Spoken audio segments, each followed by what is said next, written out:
जुले नमस्ते, अस्सलाम वालेकुम, जय हिंद। आज मैंने एक सोशल मीडिया पे एक वीडियो देखा जिसमें उमर अब्दुल्ला जी एंड पीडीपी के कुछ लीडरंस द्रास में कुछ इमोशनल भाषण पब्लिक गैदरिंग कर रहे थे। सुन के थोड़ा हंसी आ रहा था। वो हंसी इसलिए क्योंकि सर, आपने जो कहा कि हम आपके भाई हैं, भाई थे, भाई है, भाई रहेंगे।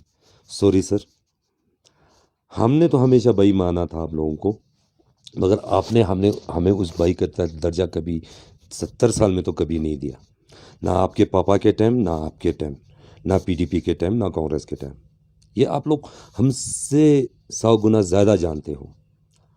आज आप लोग क्या मूल लेके हमारे सामने आ रहे हो कि फिर से एक हो जाओ। हम्म फिर से एक हो जाओ। अब खुद एक तरफ से बोल रहा था मैंने पीडीपी के इस लीडर को क्या क्या बकवास नहीं किया, उसने मेरे बारे में क्या क्या नहीं बोला था। आज फिर हम वो सब भूल के हम एक प्लेटफॉर्म पे आया है। हम लोग को शर्म नहीं आता है? अपनी कुर्सी बचाने के लिए अपने भाई को अब खुद बोल रहा है कि मैंने इनके खिलाफ ये बोला था, इसने मेरे खिलाफ ये बोला था। तो आज आप हमसे भाईचारा की उम्मीद कैसे रख रहे हो? मुझे इस सवाल का जवाब दीजिएगा।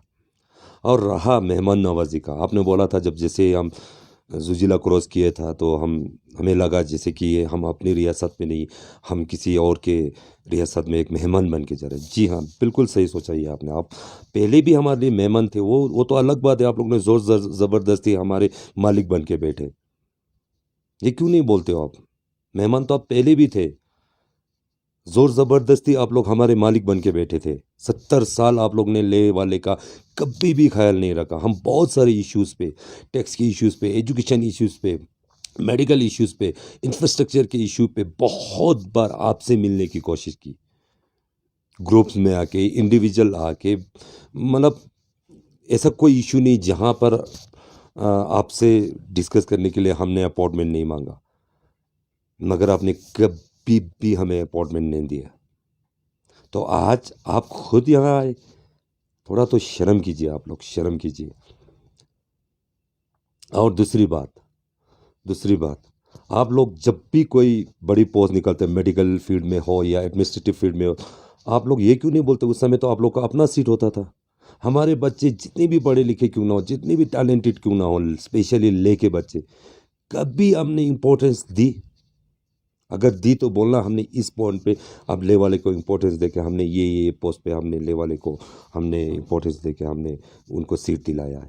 बिल्कुल नहीं। जो भी थोड़ा बहुत है ऑफिसर्स वगैरह, वो अपने दम पे आए थे।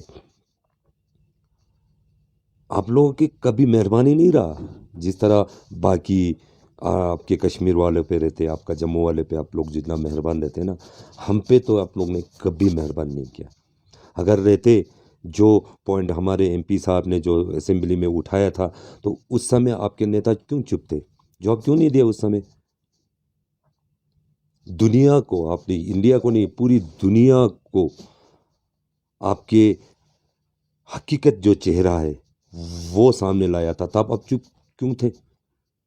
आज आप बड़ा इमोशनल होकर बोल रहा है कि इंशाल्लाह हम दोबारा से एक हो जाएंगे और इस हुकूमत से हम लड़ेंगे और अपना हक वापस लाएंगे। हमें चाहिए नहीं भाई। जो हमारा हक था ना वो अभी अब मिला है हमें। हाँ, ये मैं मानता हूँ, हमें जो हक मिला है यूटी जो लद्दाख को, उसमें कुछ इश्यूज है, कुछ कमियां है, वो हम अपने लेवल पे हम सॉर्ट आउट ढूंढेंगे। आपकी ज़रूरत नहीं है हमें। हाँ, करगिल वाले के बारे में मैं नहीं बोल सकता हूँ क्योंकि वो भी एक आज़ाद देश में पैदा, वो उनकी मर्ज़ी है, उनको क्या डिसीजन लेना है वो करगिल वाले आवाम पे डिपेंड होता है। आपकी भाषण की ज़रूरत नहीं है उनको भी, क्योंकि करगिल वाला भी आज एक से बढ़ के एक पढ़े लिखे और समझदार लोग बन चुके हैं। क्या सोचा आपने वही जो 70 साल पहले का करगिल और ले था वैसे रहेंगे? जी नहीं। आपने हमें साथ दिया या न दिया, हमारे बच्चे चाहे कि करगिल के हो ले के हो, हमारे बच्चों ने मेहनत करके पढ़ लिख के कम से कम अपनी हक के बारे में आवाज़ उठाना तो सीख ही लिया। इसलिए आप दोबारा से वो डिवाइड एंड रूल का जो पॉलिसी होता है आप लोगों के दिमाग में, नेताओं के, वो खेलने की कोशिश मत कीजिए आप लोग। आज आप लोगों को याद आ रहा है जब आप लोग का खुद का कुर्सी चला गया। अब जब हमें हमारा हक नहीं मिल रहा था, जब हम रो रहे थे, तब तो आप लोग झंडा लगा के जेड सिक्योरिटी में चल रहे थे, आवाम को अपने सामने फरियाद लेके आने तक नहीं देता था। तब क्यों नहीं बोला हम? अब भाई करगिल और लेके लोग भी है, मेरे भाई है, इसको आने दो, इनकी फरियाद को सुनना मेरा ड्यूटी है, क्यों नहीं बोला? आज बड़ा इमोशनल होके बोल रहा आप लोग हमारे भाई हो। हम्म। करगिल के बारे में मैं ज़्यादा नहीं बोलूँगा, क्योंकि करगिल के बारे में मैं खुद ज़्यादा नहीं जानता हूँ। मगर हाँ, ले वाले तो आपका ना साथ दिया था ना देंगे, इतना तो भरोसा है, क्योंकि मैं खुद एक ले का सिटीज़न हूँ, यहाँ पे मेरा पैदाइश है, तो मुझे पता है कि हमारे लिए क्या ज़रूरी है, क्या ज़रूरी नहीं है। आप रियासत की बात कर रहे हो, 70 साल पहले भी जाइए ना आप। हम अपने आप में एक हमारा आइडेंटिटी था ले के, करगिल का नहीं बोल रहा मैं, ले के बारे में बात कर, हमारा अपने राजा होते थे। वो तो जोरावर फोर्ट के टाइम पे ज़ोर ज़बरदस्ती हमें कश्मीर में मिलाया गया। तब जब उसके बाद उसका हुक्म, राजाओं के हुकूमत ख़त्म होने के बाद जब आप लोगों का हुकूमत आया, तब आप लोग ने हमारा हक क्यों नहीं दिया? भाई ले वाले को उनका हर चीज़ अलग है, रहन सहन अलग है, जोग्राफिकल कंडीशन अलग, इनको तो यार थोड़ा इंपॉर्टेंस दे दो, इनको अपना हक दे दो। आपने क्यों नहीं सोचा? आज वही जब सेंट्रल गवर्नमेंट ने किया, तब आप लोगों को मिर्ची क्यों लग रहा है फिर? हम्म। अब सही सही बोलो ना, अपना कुर्सी के तभी आप लोग एक प्लेटफॉर्म पे आए, नहीं तो कितना कितना गालियां देते थे आप लोग स्टेज पे। वो क्यों भूल जाते हो? हाँ, आप लोग को जब मजबूर होता है आप लोग एक होंगे, जब आप लोगों को हमारी ज़रूरत नहीं होंगे, तब आप लोग हमें कुत्ते की तरह ट्रीट करेंगे। ये कहाँ का इंसाफ है? अरे आप तो डरो, अल्लाह ताला से तो डरो। मरना भी है एक दिन हम सबको, आपको भी मरना है, मुझे भी मरना है। क्या लेके जाएंगे उसके ऊपर, उसके सामने? अगर शर्म नाम की कोई चीज़ है ना, तो अपने कश्मीर में जो सियासत खेलना है खेलिए, जम्मू में जो सियासत खेलना है खेलिए। हाँ, बाकी प्लीज़, जो तिरंगे को इज्जत नहीं देता ना, उस वो नेता हो या ब्यूरोक्रेट्स हो या जनता हो, उस लोगों के लिए, हमारे ले वालों के लिए दिल में तो कभी भी इज्जत नहीं करेंगे आप। क्योंकि कुछ दिन पहले आपके पापा का एक इंटरव्यू देखा था, 370 के लिए आप चेन्नई का सपोर्ट ले रहे, शर्म नहीं आता आप लोगों को? कल तक पाकिस्तान के गुण गाते थे, आज चाइना के ऊपर आ गया। अरे यार, बुढ़े हो चुके हैं, उसको बोलना आप अपने घुटनों का ख्याल रखो, हमारे लिए क्या लड़ रहे हैं। और आज उसको चाइना का बड़ा फेवर कर रहा है वो।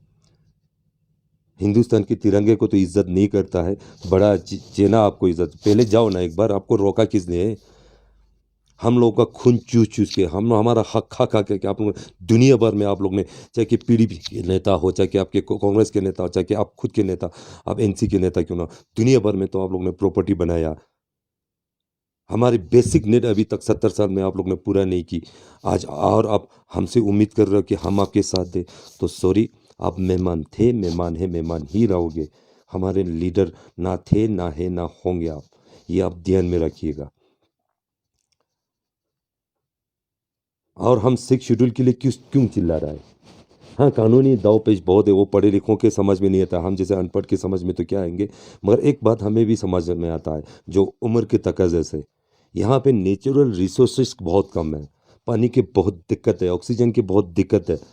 अगर लोग आ जाएंगे, बाहर के लोग आएंगे, तो हमें अभी, जो अभी बाहर के लोग नहीं बसे हैं, अभी हमारा नेचुरल रिसोर्सेज हमारे लिए 3 लाख पॉपुलेशन के लिए कम पड़ रहा है। कल को 3 को 6, 6 को 10 बनने में देर नहीं लगेगा। तब उस समय फिर हम गवर्नमेंट पे चिल्लाएंगे कि हमें बेसिक नेट नहीं दे रहा है, गवर्नमेंट कहाँ से देंगे? तो इसीलिए हम सिख शेड्यूल की मांग कर रहे हैं, ताकि यहाँ के जो नेचुरल रिसोर्सेज जो थोड़ा बहुत है, वो यहाँ के जो पैदावार, जो यहाँ के जो जन्मा है, यहाँ के जो खस जो यहाँ के रहने वाले हैं, उनके लिए जो पूरा हो, वही ज़रूरी है। इसलिए हम नहीं चिल्ला रहे, हम हिंदुस्तान का हिस्सा नहीं थे, इस नहीं भाई है। हम ये गलत फहमी दूर कीजिए आप लोग। यहाँ के जो नेचुरल जो रिसोर्सेज है, जैसे कि पानी हो गया, हवा हो गया, वो यहाँ के लोगों के लिए कम पड़ रहा है। हाँ, ज़मीनें हैं, बहुत सारे ज़मीनें हैं, नो डाउट, मगर ज़मीनें हैं इसका मतलब तो ये नहीं कि कोई भी लोग आके बस जाए। इसलिए हम चिल्ला रहे हैं कि हमें सिक्स शेड्यूल से नवाजा जाए, ताकि हमारे जो 3 लाख जो पॉपुलेशन का जो अलग आइडेंटिटी है, रहन सहन, कल्चर, जो डॉन पीपल से अलग है, उसको प्रिजर्व हो। इसलिए हमें आपकी ज़रूरत नहीं है, जो भाई भाई को लड़वाता है। आप लोग तो क्या है ना, अब खुद ही बोल रहा है कल तक हम लोग लड़ते थे, आज हम लोग एक हो गए। शर्म नहीं आता है बोलते समय आप लोगों को? खुद का किया हुआ गुनाह खुद कबूल कर रहा है और सामने वाले को ये से ये उम्मीद कर रहा है कि सामने वाला फिर आपकी झांसे में आएगा। तो सॉरी टू से, बिल्कुल ले वाले तो बिल्कुल आपकी झांसे में ना आए थे, ना आएंगे। हाँ, हमारे जो इश्यूज़ है, हमारे आजकल के जो लीडर है यहाँ पे, जो हमारे एमपीज़ है या हमारे सीनियर लीडर्स है, यहाँ के जिस भी पार्टी से बिलोंग रखते हैं, वो सब सिक्स शेड्यूल के लिए सेंट्रल गवर्नमेंट से, अमित शाह जी से बात कर रहा है। उम्मीद है अब उसका कोई पॉजिटिव रिजल्ट आएगा। इसके लिए आपकी ज़रूरत नहीं है, आपकी बकवास की ज़रूरत नहीं है हमें। तो प्लीज़ दोबारा अपने जहाँ भी आप पब्लिक गैदरिंग करते हो, भाषण देते हो, तो ले वाले को उसमें शामिल मत कीजिए आप लोग। हमें हम दूर थे, दूर ही रखिए। 70 साल आपने गले से नहीं लगाया, आज आपको हमारी भावों की ज़रूरत क्यों पड़ रहा है आपको? हाँ, आप लोग के हमें याद है, आप लोग की हुकूमत देखा है हमने।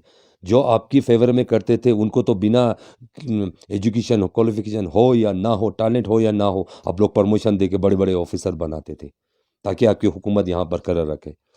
जो डिज़र्व करता था, उनको तो आप लोग पीछे धकेल देते थे। चाहे तो नाम तक मैं बोल सकता हूँ, किसको आपने फ़ेवर किया आप लोग, किसको नहीं किया आप लोग ने।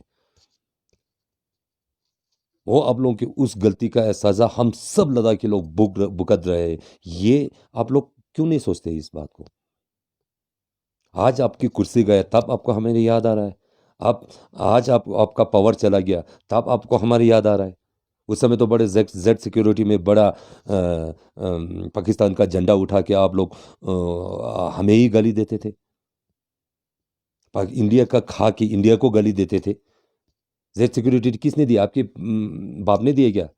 इंडियन गवर्नमेंट ने दिया है। उस एक मिनिस्टर के जेड सिक्योरिटी के पीछे इंडियन गवर्नमेंट को कितना खर्चा होता है आपको पता भी है? 10-15 साल आप लोग ने हुकूमत किया, आप खुद ने हुकूमत किया। आपने कभी सोचा कि मेरे एक सिक्योरिटी के लिए कितना खर्चा कर रहा है गवर्नमेंट? तब भी आपको पाकिस्तान चाहिए। तो जाओ ना, किसने रोका है आपको? क्यों आ रहे हो फिर हमारे यहाँ पे आप लोग? फिर बड़ी मुश्किल से भाई-भाई एक हो रहा है। आज फिर आप लोग यहाँ से पूरी तरह से एक नहीं हुआ, आप लोग फिर से बाहर निकले आते। शर्म नहीं आता आप लोगों को? कभी-कभी गलती आपकी नहीं, गलती हमारी है। हमने ये आवाज़ पहले क्यों नहीं उठाया? अगर पहले उठाता ना, तो कम से कम भाई-भाई अलग नहीं होते। आज लेह और करगिल अलग नहीं होते। जय हिंद।